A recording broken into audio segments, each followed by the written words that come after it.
Buenas. Bueno, mi grupo en esta ocasión está en posición de FARC víctimas y en nuestros argumentos debíamos encontrar falacia de presuposición y explicarlo. Estos argumentos podían ser encontrados en sentencias, en artículos o argumentos hechos previamente por nuestros compañeros, como también en cualquier fuente de información que sea verídica. Mi grupo está conformado por Alberto Torres, Ana Romero, Paulina Cárdenas, Susana Medlano, Juan Izquierdo y mi persona Valentina Rincón. Las falacias de presuposición se presentan cuando en la construcción de un argumento una de las premisas de un supuesto es dudoso, injustificado o incluso falso, y esto lo hace indispensable para llegar a la conclusión. En las falacias de presuposición existen tres tipos.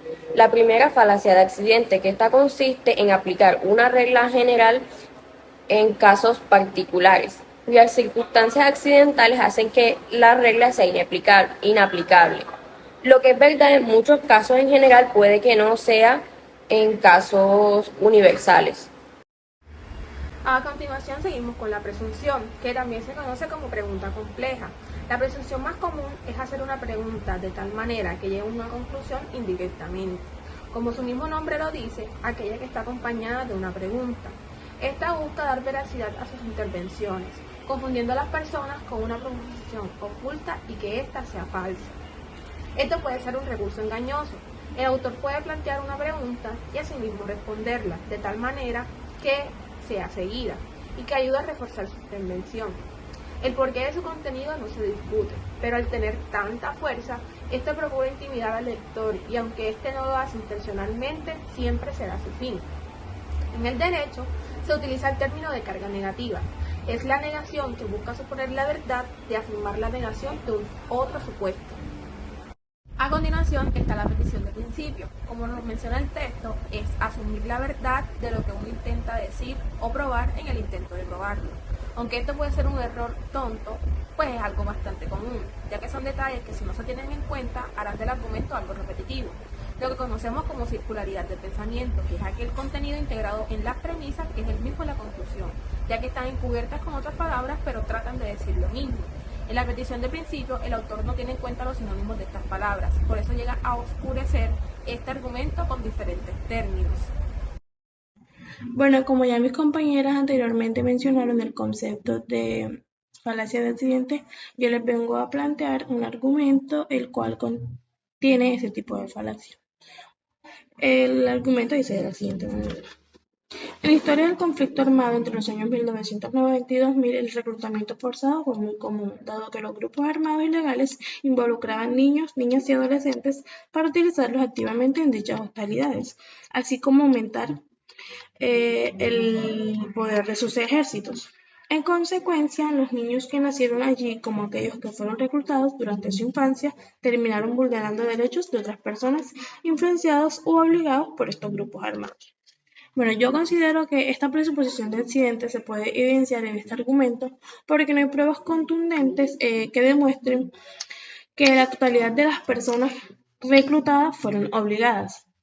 O sea, bajo esta premisa, y se conoce bien que a lo largo de la historia han existido personas que están en oposición a las leyes del país. Por lo tanto, yo considero que hubo un tiempo en el que la gente simplemente perteneció a ese grupo por beneficio propio. Entonces, hacer esta generalización en este argumento es lo que se le considera accidente, porque no incluye a todas las personas.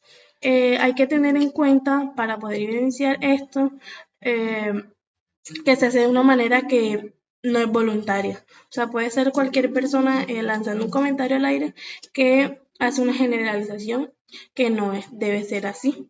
Entonces, eso es. Bueno, en el día de hoy yo les voy a dar un ejemplo sobre preguntas complejas.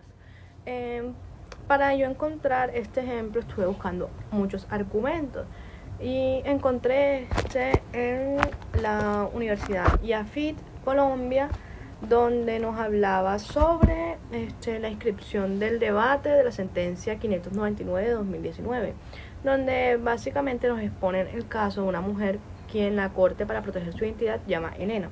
Elena, cuando tenía 14 años, fue reclutada y estando en las filas de la FARC queda en estado de embarazo. A esta se le practica un aborto que incluía cesárea. Todo este procedimiento lo que ocasiona es un deterioro en su salud. Al resultado de este deterioro, la FARC se le permite, regresar a su hogar. Tiempo después, la FARC la busca para reincorporarse y esta decide huir. Cuando tiene alrededor de 19 años y en su nuevo lugar de residencia es afiliada a un régimen subsidiario. Sin embargo, su EPS, la cual era Capital Salud, no le brindó ninguna tipo de atención. Sin embargo, gracias esta acude a una organización que promueve los derechos de la violencia sexual. También gracias a esta acudió a médicos particulares. Luego solicita ser incluida en el registro único de víctimas, a lo que esta acude a la organización que promueve los derechos de las víctimas de violencia sexual. Además, también solicita ser incluida en el registro único de víctimas. Sin embargo, la unidad de víctimas alega que tiene una respuesta negativa. Responde negativamente porque dice que la declaración fue extemporánea. La Corte decide que Elena sí debía ser incluida en el registro de víctimas, dado que su declaración extemporánea es consecuente a los daños ocasionados o a la violencia ocasionada. Esto ya sea por el aborto practicado o por miedo también por el temor de denunciar a sus víctimas. Y al final de este artículo nos deja con esta pregunta que dice: ahora bien, ¿cuáles fueron las circunstancias específicas que justificaron ordenar la inclusión de Elena en el registro? En el registro único de víctimas. La respuesta a la Corte está en ambigüedades. Consideramos que este ejemplo hace parte de una pregunta compleja, dado que cumple con todos los elementos. ¿Y esto por qué? Leamos, dice: ¿cuáles fueron las circunstancias específicas que justificaron ordenar la inclusión de Elena en el registro único de víctimas? En estas líneas está asumiendo que existieron unas consecuencias o existieron unas circunstancias, específicas que justifican esta orden. Pero en ningún momento justifica cuáles fueron, simplemente lo asume. Como también la respuesta a la Corte está en ambigüedad, esto se puede deber a la falta de claridad, como también la parte que dice: la respuesta a la Corte está en ambigüedades. Esto puede deberse a la complejidad del caso, esto por la falta de claridad. Y para entenderlo de una mejor manera, clasificamos estos 4 elementos. En el ejemplo anterior existe una suposición no demostrada, que es cuando nos dice cuáles son las circunstancias necesarias para que Elena haga parte del registro único de víctimas. También existe una interconexión entre las partes que dificulta responder de manera clara y directa, cuando hacen la relación entre la falta de ambigüedad de la Corte y las circunstancias para que Elena haga parte del registro de víctimas, y la falta de claridad sobre lo que se está preguntando exactamente, que también se ve evidenciado en el ejemplo anterior. Bueno, yo le voy a hablar de la petición de principio. Para poner en contexto, la petición de principio es una falacia lógica en la que se asume como verdadero lo que está tratando de demostrar, es decir, se parte de una premisa que no ha sido demostrada y se utiliza como base para argumentar a favor de una conclusión.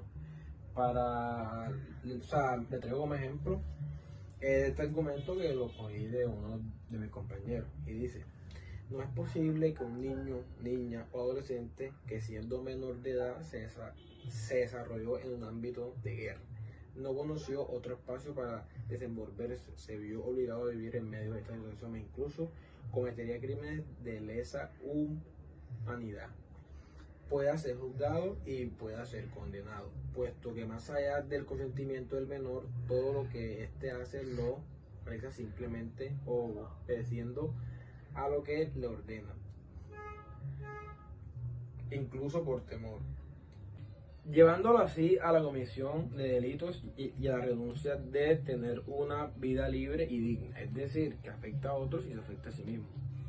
Bueno, yo digo que el argumento es de petición de principio, ya que asume que los menores de edad que cometieron crímenes no pueden ser juzgados y condenados sin ofrecer pruebas o evidencias. Para apoyar esta afirmación, no se proporciona ninguna justificación para que esta idea se presenta como un hecho indiscutible. Yo afirmo esto, pues, ya que si nos vamos a la lectura, dice: cometer petición de principio es asumir la verdad de lo que uno intenta probar en el intento de probarlo. Este puede parecer un error tonto y evidente para todos, pero qué tan obvio o tonto sea el error depende de una gran medida del modo de cómo se formulen las premisas del argumento. Bueno, mi argumento planteado con base al tema que nos tocó, que fue FARC víctima.